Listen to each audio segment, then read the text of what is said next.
The morning sun cast long shadows across the military training ground as General Marcus Hayes walked down the line of recruits. His weathered face showed no emotion as he inspected each soldier standing at attention. The air was thick with tension and the smell of gun oil from the weapons laid out on the tables nearby. Sarah Chen stood perfectly still, her dark hair pulled back in regulation style, her uniform crisp and clean. She had been in the military for 3 years, but this was her first time at the elite sniper training facility. Around her, 20 other soldiers waited for their chance to prove themselves worthy of advanced marksmanship training. The general stopped in front of each recruit, asking basic questions about their service record and shooting experience. Most gave nervous answers about hitting targets at 500 meters, maybe 800 on a good day. The general nodded politely, but Sarah could see the disappointment in his eyes. These were not the exceptional shooters he was looking for. When he reached Sarah, she maintained eye contact without being disrespectful. The general looked her up and down, taking in her small frame and youthful appearance. At 24, she looked even younger, and many people underestimated her because of it. "Soldier, what's your name and where did you serve?" the general asked in his deep, commanding voice. "Private First Class Sarah Chen, sir. I served 18 months in Afghanistan with the 10th Mountain Division," she replied clearly. The general raised an eyebrow. The 10th Mountain Division saw heavy combat in Afghanistan, and it was unusual for someone so young to have spent that much time in active combat zones. He made a mental note to look at her file more carefully later. "What's your longest confirmed shot, Private?" he asked, expecting the usual answer of a few hundred meters. Sarah hesitated for just a moment. She knew her answer would sound unbelievable, but she had learned long ago that honesty was always the best policy in the military. 3,200 meters, sir. Confirmed by my spotter and verified by command." The entire line of recruits turned to look at her. Whispers started to spread among the group.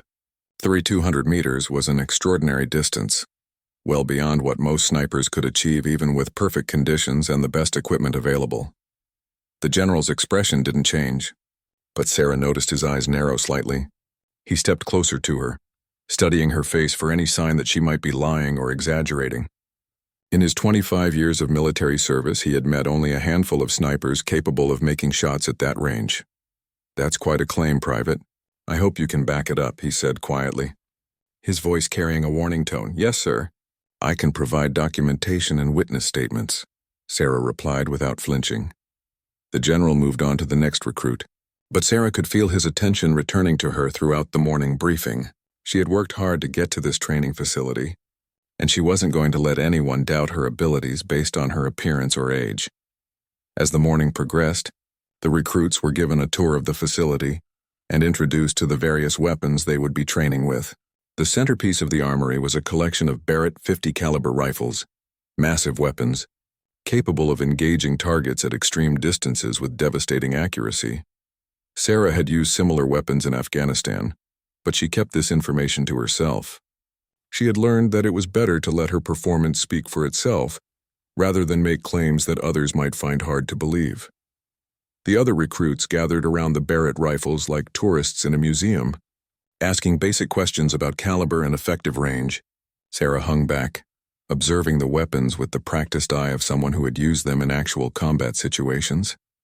During lunch, she overheard several of the male recruits discussing her claim about the 3,200-meter shot. Some were skeptical. Others seemed almost offended that someone who looked like she could be their little sister was claiming to outshoot them by such a wide margin. There's no way someone that small could handle the recoil of a rifle capable of that kind of range, one of them said loudly. Enough for Sarah to hear. She continued eating her meal in silence, knowing that arguing would only make the situation worse. She had faced this kind of skepticism her entire military career. The best response was always to let her shooting do the talking. That afternoon, the general announced that they would begin with basic marksmanship tests to establish baseline capabilities for each recruit. The tests would start at 500 meters and work up from there, depending on individual performance. As they walked to the shooting range, Sarah noticed the general watching her carefully. She could tell he was still processing her claim about the 3,200-meter shot. In a few hours, she would have the chance to prove whether she was telling the truth or just trying to impress him with an outrageous lie. The afternoon sun was getting lower in the sky, creating challenging lighting conditions for the shooting test. Sarah welcomed the challenge. She had learned to shoot accurately in all kinds of weather and lighting conditions during her deployment overseas. As she prepared her gear and checked her equipment, Sarah felt the familiar calm that always came over her before shooting. This was where she belonged, where all the doubt and skepticism from others melted away. On the shooting range with a rifle in her hands, she was exactly who she was meant to be. The shooting range stretched out before them like a vast battlefield, with targets positioned at various distances marked by small flags fluttering in the afternoon breeze. The first test would be at 500 meters, considered a challenging shot for most infantry soldiers but routine for trained snipers. Sarah took her position at the firing line alongside the other recruits. She had been assigned a standard military rifle, not the precision instruments she was accustomed to using. She quickly adjusted the scope and checked the wind conditions, noting the direction and strength of the breeze that could push her bullets off course. The recruit next to her, a tall man named Rodriguez who had been among the most vocal skeptics during lunch, glanced over at her preparations. He noticed how methodically she worked, how she seemed to read the environment like a book written in a language only she understood. "Shooters, prepare to fire," came the command from the range instructor. 5 rounds aimed fire at your designated targets. The sound of rifles firing filled the air as the recruits began their test. Sarah controlled her breathing, feeling her heartbeat slow as she entered the focused state that had kept her alive during combat missions. She squeezed the trigger with the same steady pressure she had used dozens of times when lives depended on her accuracy. Her first shot struck the center ring of her target. The second hit even closer to the bullseye. By her 5th shot, she had created a tight grouping that would have impressed even veteran marksmen. When the targets were checked, Sarah's performance stood out clearly. While most recruits had managed to hit their targets, her shots were clustered in a pattern smaller than a man's fist. The range instructor examined her target carefully, then looked back at Sarah with new interest. "Outstanding shooting, Private Chen," he called out loud enough for everyone to hear. "Who trained you to shoot like that?" "My father started teaching me when I was 12, sir. Then the army improved my skills," Sarah replied simply. The general, who had been observing from a distance, walked closer to examine Sarah's target himself. He had seen thousands of shooting tests over his career, and this level of precision was rare even among experienced snipers. "Let's move to 800 meters, he announced, his eyes still fixed on Sarah's target. "Same drill, 5 rounds each." At 800 meters, the targets were barely visible to the naked eye. Several recruits struggled to even see what they were aiming at, let alone hit it consistently. The wind had picked up slightly, adding another layer of difficulty to the challenge. Sarah made quick calculations in her head, adjusting for wind speed and direction, atmospheric pressure, and the slight difference in ammunition weight she had noticed. These were the kinds of rapid mental calculations that separated good shooters from exceptional ones. Again, her shots grouped tightly around the center of the target. While other recruits celebrated single hits at this distance, Sarah's 5 shots could have been covered by a playing card. Rodriguez whistled softly as he looked through his spotting scope at Sarah's target. "How is she doing that?" he muttered to another recruit. The general was no longer trying to hide his interest. He approached Sarah's shooting position and knelt down beside her as she prepared for the next phase of testing. "Private, I'm going to be direct with you," he said quietly so the other recruits couldn't hear. "Your claim about a 3,200-meter shot is extraordinary. I've looked at your service record, and while it's impressive, there's no documentation of any shot at that range." Sarah looked up from her rifle scope, meeting the general's gaze steadily. "Sir, with respect, not everything that happens in combat gets properly documented. My spotter and I were separated from our unit for 3 days. The shot I made saved both our lives, but by the time we made it back to base, there were more urgent matters to deal with." The general studied her face carefully. He had interrogated enough people over his career to recognize truth when he heard it. There was no boasting in her voice, no attempt to embellish the story. She spoke about the incident like someone recounting a difficult but necessary task. "Tell me about the shot," he said. Sarah set down her rifle and looked out across the range toward the distant mountains. "We were pinned down by an enemy sniper who had us trapped in a dried riverbed. He was positioned on a ridge that my rangefinder measured at 3,247 meters. My spotter said it was impossible, but I could see the muzzle flash from his rifle every time he fired." She paused, remembering the heat and fear of that day. I had to account for a crosswind, the altitude difference, and the fact that my rifle wasn't properly zeroed for that distance. I took 3 shots.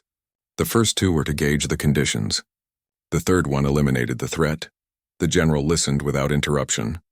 The details she provided were exactly the kind of technical information that only someone who had actually made such a shot would know. The casual way she mentioned the challenges, wind, altitude, weapon calibration, showed a deep understanding of long-range shooting principles. "And your spotter confirmed the hit?" he asked. "Yes, sir. We found the position the next day when we were extracted. The enemy sniper was eliminated with a single shot to center mass." The general stood up, his decision made. "I'm moving you to advanced testing immediately. The other recruits will continue with standard qualification, but I want to see exactly what you're capable of." As word spread among the other recruits that Sarah was being moved to advanced testing, the whispers and skeptical looks intensified. Some seemed resentful that she was getting special treatment, while others were simply curious to see if she could back up her extraordinary claims. The afternoon was getting later, and the lighting conditions were becoming more challenging. For most shooters, this would make accurate shooting more difficult. For Sarah, it was just another variable to account for in her calculations. The general led her to a different section of the range where the targets were positioned at much greater distances. This was where the real test would begin.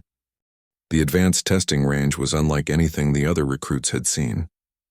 Targets were positioned at distances that seemed impossible, 1,200 meters, 1,500 meters, and beyond. The general led Sarah to a concrete shooting platform that offered a stable base for precision shooting. "Before we continue, I want you to understand something," the general said as they walked.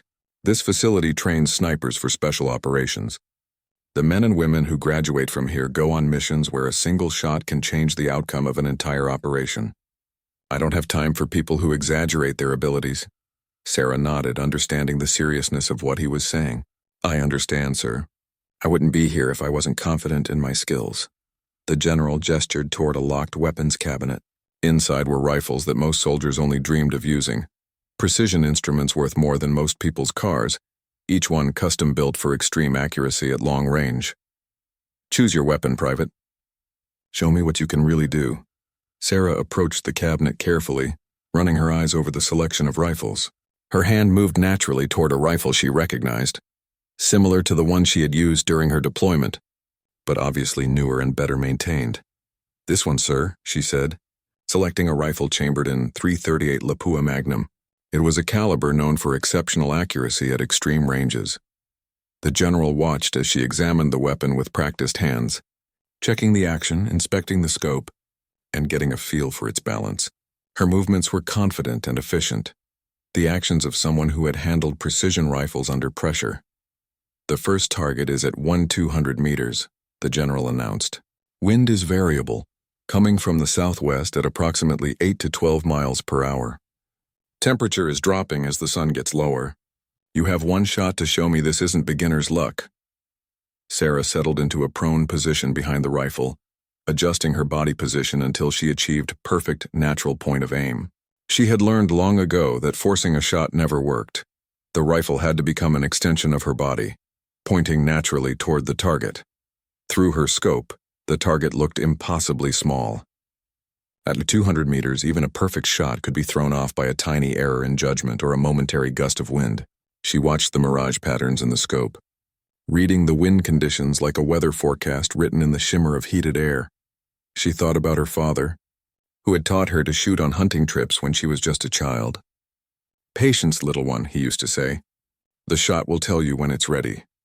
Sarah controlled her breathing, feeling her heart rate slow as she entered the meditative state that all great marksmen knew. The world around her faded away until there was nothing but the crosshairs, the target, and the perfect moment when everything aligned. The rifle recoiled against her shoulder with a sharp crack that echoed across the range. Through her scope, she watched the bullet's path, making tiny corrections in her mind for future shots. The general raised his binoculars to check the target.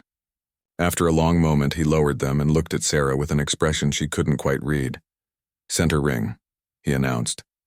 "Dead center." Behind them, several instructors who had gathered to watch the unusual private test began murmuring among themselves. A center hit at 200 meters with an unfamiliar rifle was impressive even for experienced snipers. "Let's try 1/500 meters, the general said, his voice neutral but his eyes showing increased interest. At this distance, the target was barely visible even through the high-powered scope. Sarah made more complex calculations, accounting for the increased bullet drop, the longer flight time that would allow more wind drift, and the decreasing light that made precise aiming more difficult. She took her time with this shot, feeling the subtle changes in wind direction and waiting for the perfect moment. When it came, she squeezed the trigger with the same steady pressure she had used hundreds of times before. Again, the general checked the target through his binoculars. This time, he was quiet for even longer before announcing the result. 2 inches from center, he said finally. At 1,500 meters, that's exceptional shooting. Word was spreading around the facility about the unusual test taking place. Off-duty instructors and staff began, gathering at a respectful distance to watch the young private who was supposedly capable of shots at distances most of them had never attempted. The general looked toward the mountains where the longest targets were positioned. The most distant target was at 2,100 meters, well beyond the range where most snipers operated.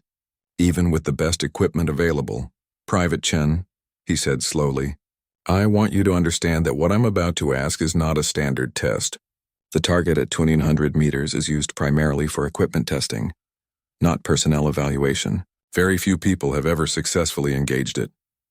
Sarah looked through her scope at the distant target, barely visible as a speck against the mountainside. The mathematics involved were incredibly complex. She would need to account for significant bullet drop, wind drift across more than 2 kilometers of flight path, and the fact that the bullet would be in flight for several seconds. "I understand, sir," she replied calmly. "Would you like me to attempt the shot?" The general studied her for a long moment. He was taking a risk by allowing this test to continue. If she failed dramatically, it would undermine her credibility and waste valuable training time. But if she succeeded, "Yes, Private, take the shot." Sarah began her most complex calculations yet, considering every factor that could influence the bullet's path over such an extreme distance. She watched the wind patterns at multiple points between her position and the target, looking for consistent conditions that would allow for an accurate shot. The gathered observers fell silent as they realized what they were about to witness.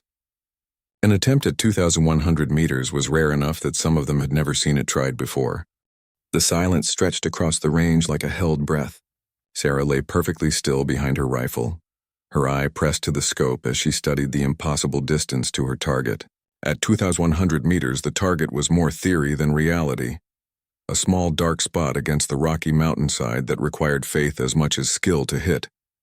She had never attempted a shot quite this far, even during her combat deployment. The 3,200-meter shot she had made in Afghanistan had been different. A life-or-death situation where failure meant certain death for her and her spotter. This was a controlled test, but somehow the pressure felt even greater.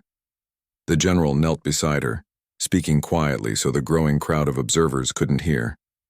"Private, there's no shame in declining this shot. The conditions are challenging and you've already proven your abilities at realistic combat distances." Sarah kept her eye on the scope, watching the subtle movements of grass and dust that told her about wind conditions at various points along the bullet's path.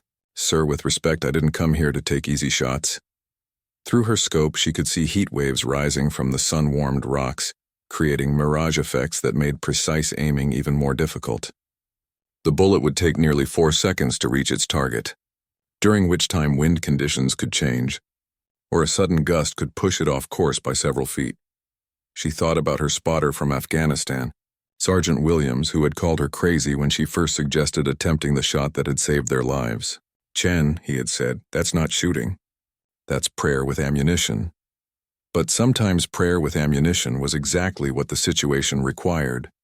Sarah made her final calculations, accounting for the 27 feet of bullet drop she would need to compensate for, the wind drift that could push her shot left or right, and the rotation of the Earth itself, a factor that actually became relevant at such extreme distances.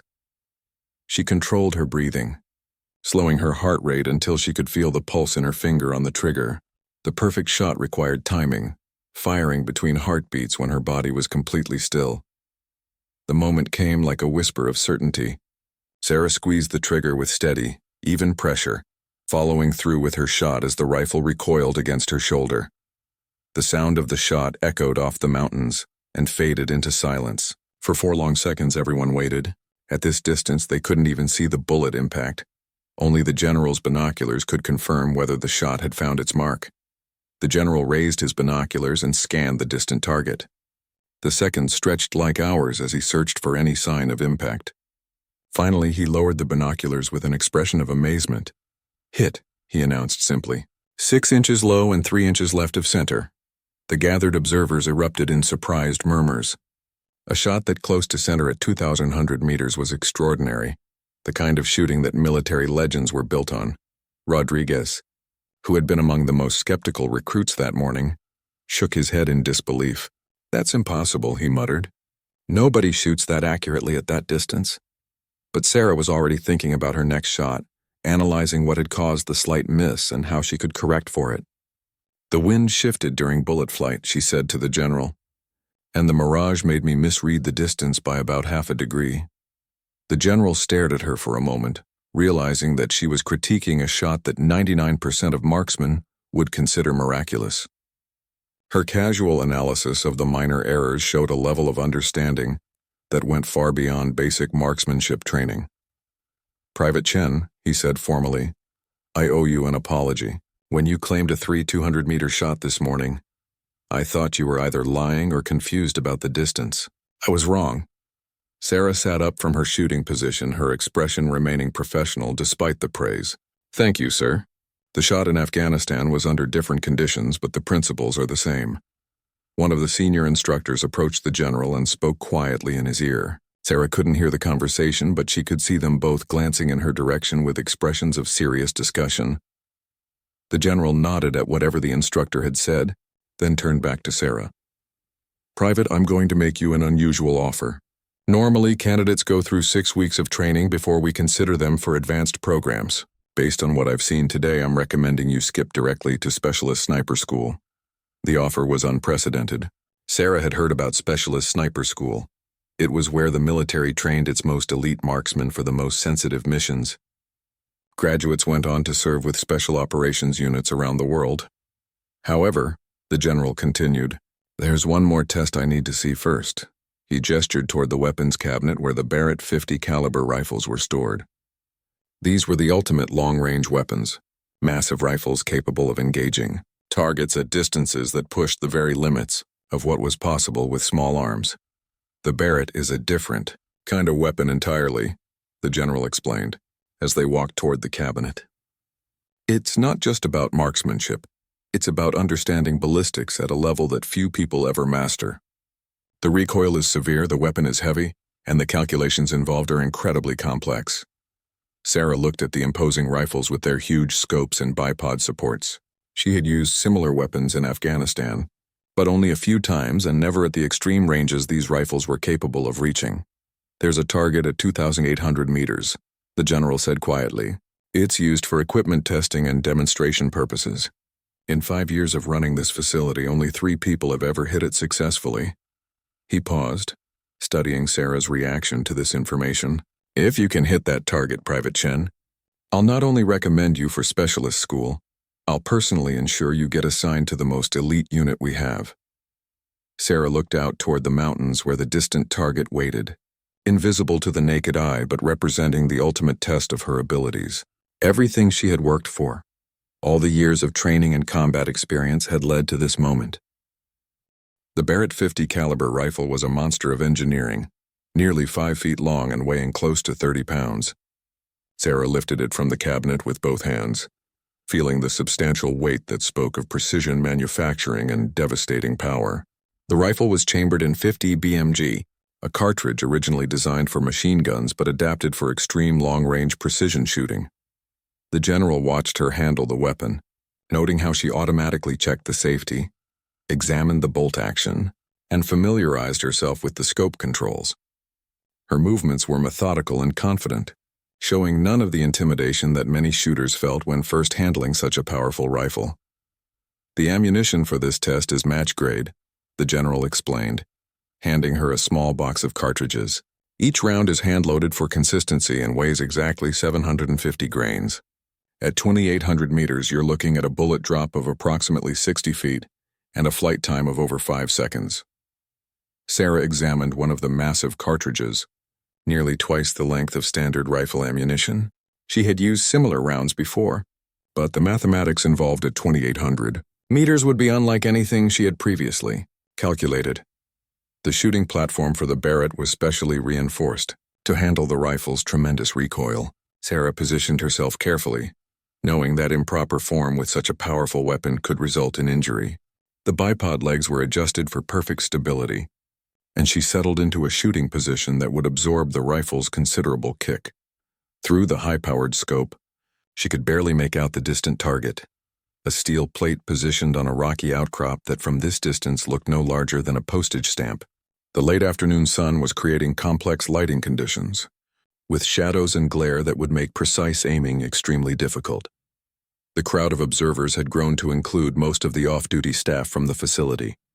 Word had spread about the young private who was attempting shots at distances that pushed the boundaries of what was considered possible.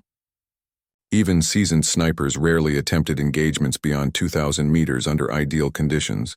Sarah began her calculations, working through the complex mathematics required for such an extreme shot.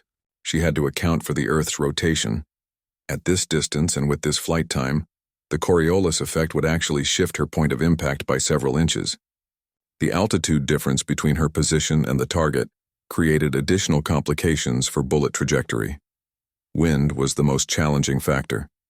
Over 2,800 meters, the bullet would encounter multiple wind zones, each potentially pushing it in different directions. She studied the grass, dust, and mirage patterns at various points along the shot line, trying to build a mental map of the atmospheric conditions her bullet would face. The general knelt beside her, speaking in a low voice that wouldn't disturb her concentration. "Private, I want you to know that this shot is optional. You've already proven your abilities beyond any doubt.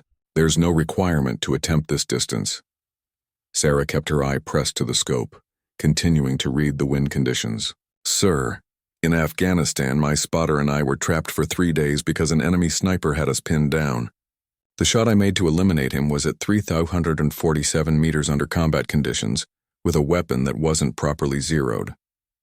She paused, making fine adjustments to her scope settings. "I made that shot because I had to.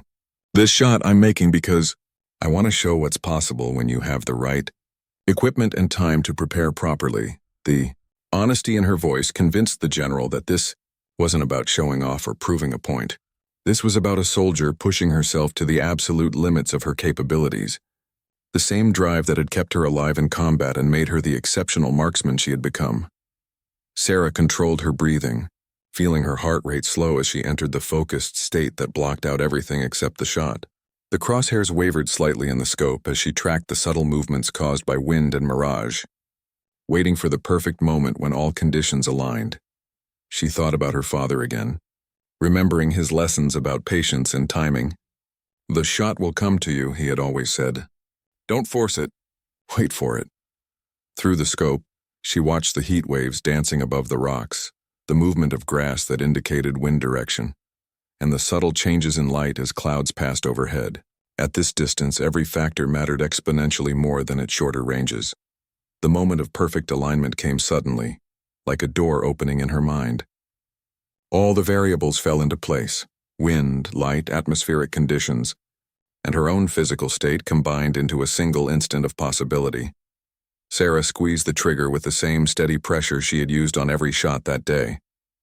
The Barrett roared like thunder, its muzzle blast creating a visible shockwave in the afternoon air. The rifle's recoil drove back against her shoulder with tremendous force. But her shooting position absorbed the impact perfectly. The massive bullet began its long journey toward the distant target, traveling at over 2,800 feet per second, but still requiring more than 5 seconds to cover the extreme distance. During those 5 seconds, the bullet would drop 60 feet from its initial trajectory, drift several inches due to wind and the Earth's rotation, and gradually slow due to air resistance. The silence that followed the shot was profound. Everyone on the range understood they had just witnessed an attempt at one of the most difficult shots in military marksmanship. The general raised his high-powered spotting scope, scanning the distant mountainside for any sign of impact. The seconds stretched endlessly as he searched. At such an extreme range, even a miss could be difficult to spot if the bullet struck bare rock without creating visible dust or debris. Finally, after what seemed like an eternity, the general lowered his spotting scope. His expression was unreadable as he turned to face Sarah, who was still lying behind the Barrett waiting for the verdict on her impossible shot. The general set down his spotting scope and stood quietly for a moment, processing what he had just witnessed. The entire range had fallen silent, with dozens of experienced military personnel waiting to hear the result of the most audacious shot any of them had ever seen attempted. Sarah remained in her shooting position behind the Barrett, though she had lifted her eye from the scope. She could read the wind patterns and atmospheric conditions, and she had felt the rifle's perfect recoil, but at 2,800 meters, even she couldn't be certain of the outcome.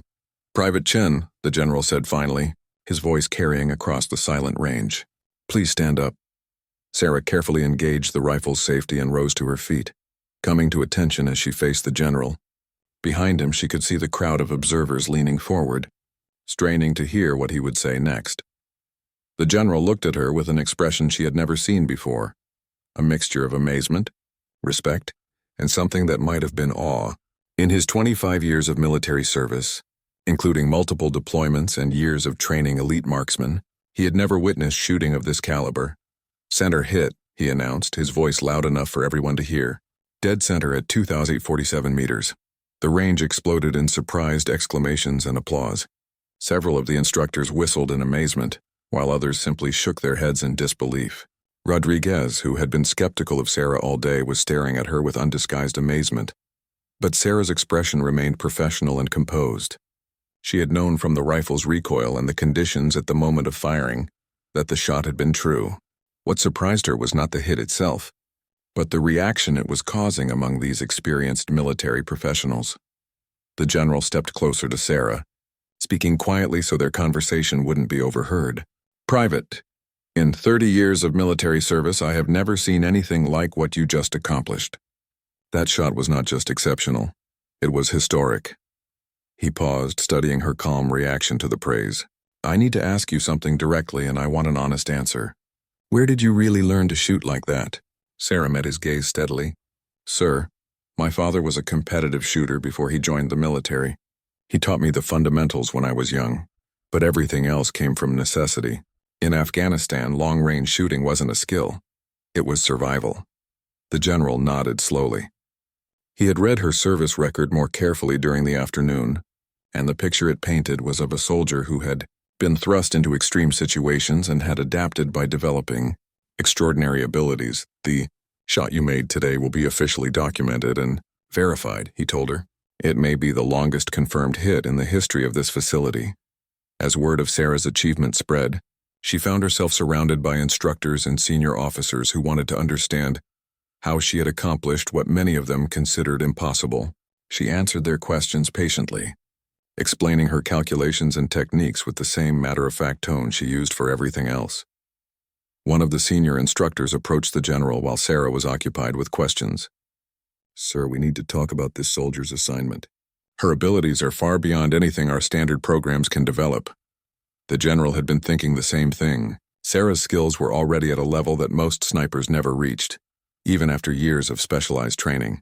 Traditional instruction would be a waste of her time and the facility's resources. "I'm recommending immediate transfer to the Special Operations Sniper School," the general decided. "She'll be the youngest candidate they've ever accepted, but her abilities speak for themselves." As the crowd of observers gradually dispersed, the general found himself alone with Sarah as she carefully cleaned and secured the Barrett rifle. Her attention to equipment maintenance, even after such a momentous achievement, showed the discipline that had made her extraordinary shooting possible. "Private Chen," he said, "I want to explain what happens next. Tomorrow morning you'll receive new orders transferring you to Fort Bragg for advanced sniper training with Special Operations Forces. This is the most elite marksmanship program in the military." Sarah looked up from her work cleaning the rifle. "Sir, what about the other recruits?" "They came here for training too." The general was struck by her concern for the other soldiers, even after achieving something that would define her career. Most people in her position would be focused entirely on their own advancement. The other recruits will continue with standard training, he assured her. They're good soldiers who will become competent snipers. But you, Private Chen, are something different entirely. As the sun set behind the mountains, casting long shadows across the range, Sarah finished securing the equipment. The day that had started with skepticism and doubt had ended with her, achieving something that would be talked about at the facility for years to come. The general handed her a folder containing her new orders and transfer documents.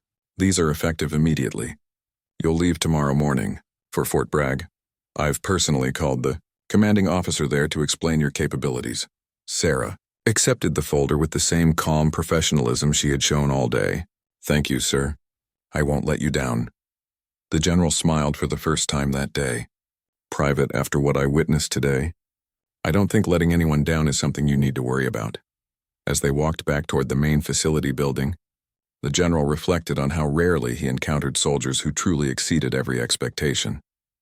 Sarah Chen was one of those rare individuals who reminded him why he had chosen a career in the military, to work with people who pushed the boundaries of what was possible. Behind them, the targets at 1,200, 2,500, 2,100, and 2,800 meters stood silent in the growing darkness, bearing witness to an afternoon of shooting that had redefined what everyone at the facility believed was possible. The young soldier walking beside him had not just hit those targets, she had made it look routine. Tomorrow, Sarah would begin the next phase of her journey, training with the most elite marksmen in the military. But today, on this range, she had proven that sometimes the most extraordinary abilities come from the most unexpected places. 3 months later, Sarah stood on another shooting range, this one at Fort Bragg, where the most elite snipers in the military received their final training. The intervening weeks had been a whirlwind of advanced instruction, psychological evaluations, and increasingly complex shooting scenarios designed to push even the most skilled marksmen to their limits. The Barrett .50 caliber rifle had become her primary weapon, and she had grown completely comfortable with its massive size and devastating power.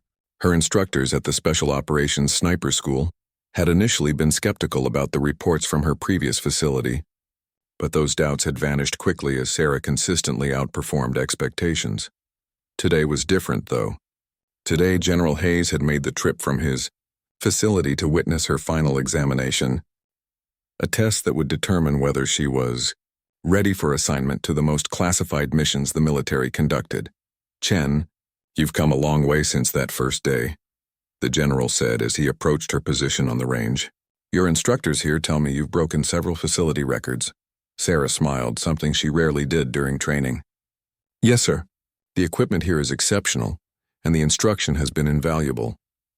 The general looked out across the range where targets were positioned at distances that would have seemed impossible just months ago.